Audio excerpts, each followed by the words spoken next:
नमस्कार. विजय विहार कॉम्प्लेक्समधील सर्व रहिवासींच्या वतीने आपण आज सफाई अभियान सादर केलं होतं, चालू केलं होतं.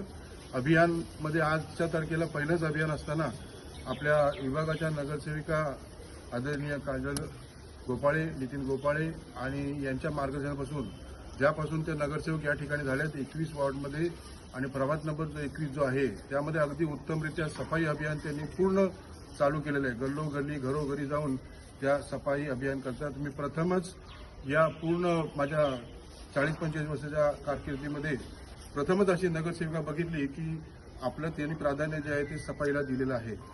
त्यांच्या मार्गदर्शनाखाली आपण सफाई अभियान असं पुढे चालूच ठेवणार आहेत. पण सगळ्यांना जेवढं आपल्या एव्हर्सन सिटीमधले आपले बहुजन विकास आघाडीचे सगळे कार्यकर्ते वगैरे जे आहेत त्यांना नम्रतेची विनंती आहे. मॅडम आपल्या परीने परिसर साफ करतात याचा अर्थ असा नाही की त्यांनीच तो साफ करावा.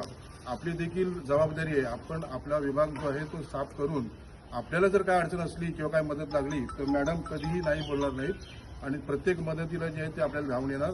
आणि आपल्याला सगळ्यांनाच माहिती आहे की गेली 15 वर्ष जी आहे 15 ते 20 वर्ष नितीन गोपाळे या कॉम्प्लेक्ससाठी अगदी रुपेश साहेबांच्या बरोबरीने अगदी आपल्या खांद्याला खांदा देऊन कुठच्याही अडीअडचणी असतील त्या प्रत्येक अडीअडचणीला ते हजर असतात.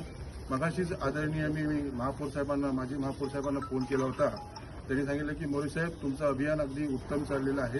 तुम्हाला कोणत्याही प्रकारची जर मदत लागली किंवा काय लागलं तुमच्या कॉम्प्लेक्सची स्वच्छता आहे, बाकी इतर पाण्याची व्यवस्था आहे, रस्ता व्यवस्था आहे किंवा कोणतीही अडचण लागली तर आपण कधीही 24 तास माझी संपर्क करू शकतो. आणि नव्यानेच आपल्याला निवडून दिलेले जे आहेत काजल गोपाळे नगरसेविका यांना देखील आपल्याला प्रमोट करायचं आहे. त्यामुळे त्यांना बरोबरीत घेऊन आपण सगळी कामं जी आहेत ती करावी. आज या सफाई अभियानामध्ये वेळात वेळ काढून त्यांनी आपल्याला या ठिकाणी आलेले आहेत त्याबद्दल मी संपूर्ण विजय विहार कॉम्प्लेक्सच्या वतीने त्यांचं इथे हार्दिक स्वागत करतो. आणि भविष्यामध्ये आम्हाला असंच आपल्याकडनं सहकार्य अपेक्षित आहे. विजय विहार कॉम्प्लेक्स मधले सर्व नागरिक आमचे कार्यकर्ते प्रतीक सिंग मोरे साहेब यांनी हे स्वच्छता अभियान आज कॉम्प्लेक्सच्या आतमध्ये हे सुरू केलेलं आहे. तर ही सोसायटी पहिलीच अशी आहे की त्यांनी आमच्याकडून आम्ही जे स्वच्छता अभियान प्रभाग 21 मध्ये राबवत आहोत ते त्यांनी सोसायटीमध्ये आज सुरू केलंय. तर या निमित्ताने मी प्रत्येक सोसायटीला हेच सांगेल की तुम्हीही पुढे येऊन हे स्वच्छता अभियान आपापल्या सोसायटीमध्ये राबवा की जेणेकरून आपलेच मुलं तिथे खेळतात. आपला परिसर जास्त स्वच्छ आणि सुंदर बनवा. आणि विजय विहार कॉम्प्लेक्सच्या सर्व इथे उपस्थित असलेल्या नागरिकांची मी मनापासून आभारी आहे की आम्ही करत असलेल्या कार्याला तुमचा हातभार लागतोय, तुमचा खारीचा वाटा लागतोय. मी तुमची मनापासून आभारी आहे. धन्यवाद. आए हुए हैं और सभी ने अपना अपना महत्वपूर्ण योगदान यहाँ पे दिया हुआ है.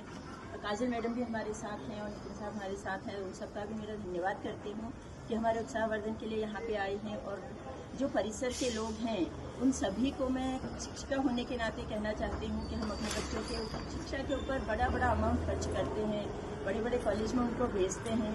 लेकिन अब अगर हम उन्हें छोटी सी शिक्षा नहीं दे सकते कि हमें स्वच्छता रखनी है सिर्फ घर के अंदर नहीं लेकिन घर के बाहर भी, तो शिक्षा का असली उद्देश्य होता है कि हम एक जिम्मेदार नागरिक जो है उनका बनाएं अपने बच्चों को.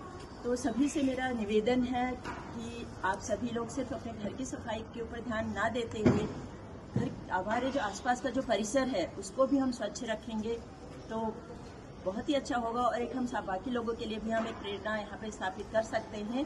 और बाहर से आने वाले जो लोग हैं, जब हम बाहर के देशों में हम जाते हैं तो मैंने देखा है हम बाहर आने के बाद बहुत तारीफ करते हैं और सोशल मीडिया पे बड़ी सारी फोटोज डालते हैं कि जापान में देखो बच्चों को टॉयलेट साफ कराया जाता है. लेकिन यहाँ पे कितने लोग हैं जो अपने बच्चों से ये काम करवाना चाहते हैं कि हम अपने परिसर में झाड़ू ही लगवा दें. आप टॉयलेट साफ करने की बात दूर की है. तो अगर हम चाहते हैं कि विदेशों की तरह हम तरक्की करें तो हमें अपने घर से शुरुआत करनी होगी. और अपने बच्चों को, और बच्चे वही करते हैं, वो सुनते नहीं है आपकी, वो करते हैं जो आप करते हैं.